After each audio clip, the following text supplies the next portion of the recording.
Apple co-founder Steve Jobs would have turned 65 today. Jobs' second stint at Apple was even more important than the first. The big picture: Jobs stepped down as Apple CEO in August 2011 and died just 6 weeks later due to complications from pancreatic cancer. It is rumored that he left Apple with a 4-year product roadmap, but one thing we do know is that his legacy and influence lives on within Apple and the products it puts out to this day. Today would have marked the 65th birthday of Apple co-founder Steve Jobs. Along with Steve Wozniak and Ronald Wayne, Jobs co-founded Apple in April 1976. Wayne's name isn't often brought up in the history of Apple, and for good reason. Just 12 days after founding the company, he sold his 10% stake back to Jobs and Wozniak for $800. A year later, he accepted another $1,500 in exchange for any future claims against Apple.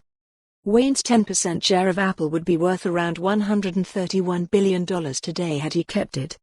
Jobs and Wozniak launched the Apple I, the company's first computer, a few months later in July. It was followed by the Apple II the next year and the Apple III in 1980.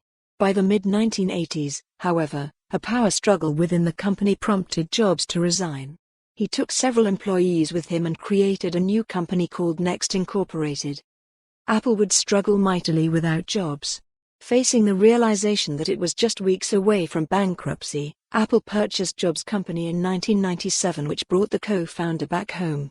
In the eyes of many, this was when Jobs' true brilliance began to become evident. Jobs' second stint saw him introduce several game-changing products, including the iMac, the iPod, the iPhone, the App Store and the iPad.